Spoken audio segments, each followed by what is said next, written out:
Hello friends, exercise 2.2 से question number 9 करेंगे। Let R be the relation on Z. अब on Z का मतलब है कि जेड ही है आपके पास, जेड टू जेड का रिलेशन है।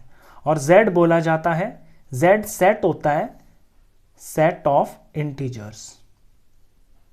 इंटीजर्स के सेट को हम कैपिटल जेड से डिनोट करते हैं।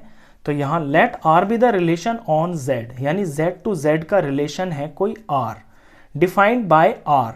अब जो रिलेशन है वो किस तरह से है, ए कॉमा बी, यानी सेट के अंदर ऑर्डर्ड पेयर्स होंगे such that a comma b belongs to Z.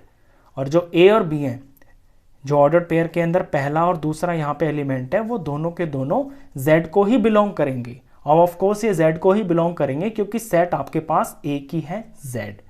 आगे कंडीशन है a minus b is an integer.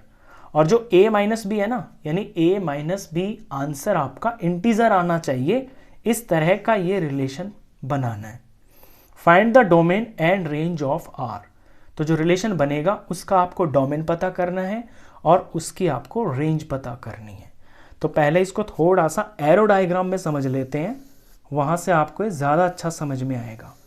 दो सेट हैं और दोनों सेट इंटीजर्स के ही हैं, तो ये भी z है, ये भी z है।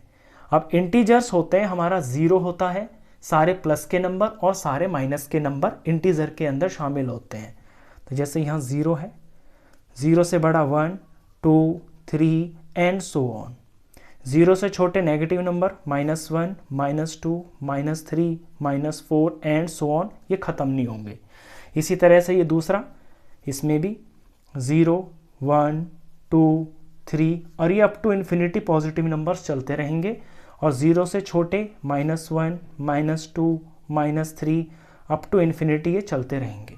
अब हमें रिलेशन बनाना है और रिलेशन की कंडीशन है a माइनस बी जो है एक इंटीजर आना चाहिए, इंटीजर होना चाहिए।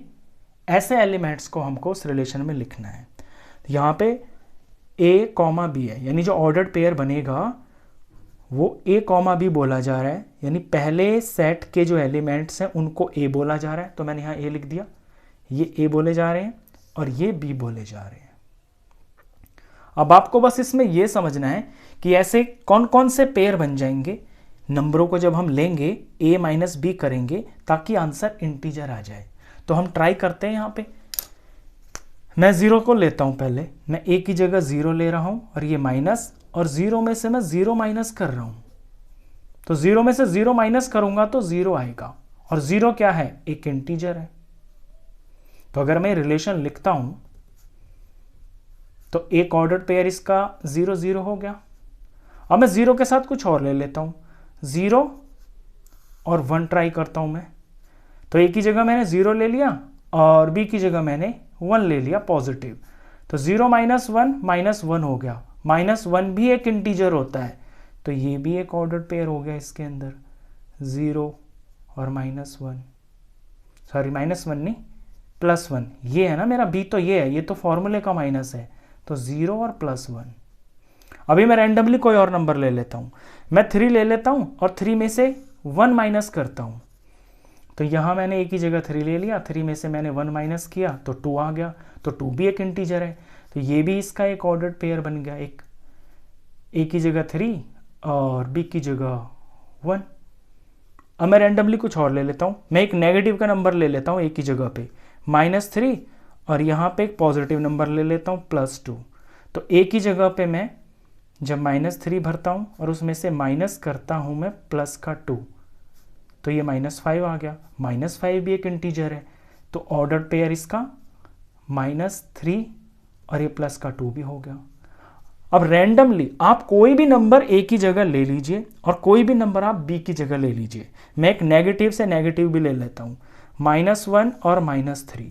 देखिए a की जगह मैं -1 ले रहा हूँ और ये फॉर्मूले का माइनस, और b की वैल्यू -3। तो -1 और ये +3 हो गया, माइनस माइनस +3, तो आंसर आ गया +2। तो ये भी इंटीजर है, तो ये भी एक सेट बन गया इसके अंदर, ऑर्डर्ड पेयर, -1 और -3, -1 a की जगह और -3 b की जगह। तो इसमें समझ आप ये रहे हो कि ए की जगह आप कोई भी रैंडमली नंबर ले लीजिए और उसके साथ में रैंडमली बी की जगह कोई भी इंटीजर लगा दीजिए। आप जो भी आपका रिजल्ट आएगा ना a माइनस बी, वो एक इंटीजर ही होगा। और इस तरह से ये ऑर्डर्ड पेयर्स चलते रहेंगे, ये कभी खत्म तो होंगे नहीं, चलते ही रहेंगे, क्योंकि लिमिट इंटीजर्स की कोई होती नहीं है, इनफाइनाइट नंबर ऑफ इंटीजर्स होते हैं। बस आपको इसमें यह समझना है कि जब आप इस तरह से ये रिलेशन तैयार करोगे ना, तो इसमें डोमेन क्या होगा और रेंज क्या होगा। अब डोमेन समझ लीजिए, जो एलिमेंट होता है पहला, ऑर्डर्ड पेयर के अंदर पहला होता है, उनसे मिलने वाला जो सेट होता है वो डोमेन होता है। यानी जो भी यहाँ पे आप ए ले रहे हो ना, ये ए जो आप लेते जा रहे हो, ये सारे डोमेन के अंदर इंक्लूड होंगे। तो ये डोमेन के अंदर क्या आ रहे हैं, डोमेन के अंदर यही तो आ रहे हैं, ये जो ए हैं ये सारे क्या हैं, ये इंटीजर्स ही तो हैं। तो इसका जो डोमेन है वो सेट होगा इंटीजर्स का ही, क्योंकि सारे इंटीजर्स ही हैं उसके अंदर, और इंटीजर्स को हम कैपिटल Z से डिनोट करते हैं। इसी तरह से रेंज भी पूछिए इसके अंदर। अब रेंज वो होता है जो ऑर्डर्ड पेयर के अंदर नेक्स्ट प्लेस पे लिखा है, जैसे यहाँ 0 है, 1 है, यहाँ 1 है, यहाँ 2 है, यहाँ -3 है। तो ये जो नंबर्स हैं ये पॉजिटिव के हैं, नेगेटिव के हैं, या कहीं पे इनमें 0 हैं, यही तो हैं। इनसे अलग तो कुछ भी नहीं है, तो ये भी तो इंटीजर्स ही है ना। तो यानी रेंज भी इसके अंदर सेट ऑफ इंटीजर ही होगा, यानी कि Z ही होगा। बस इसी तरह से आपको ये सवाल समझना है। ये जो मैंने यहाँ करके दिखाया है, ये रिलेशन बनाया है, ये आपको बनाना नहीं है, चाहे तो आप वर्किंग नोट में बना सकते हैं। ये सारा मैंने समझाने के लिए किया है।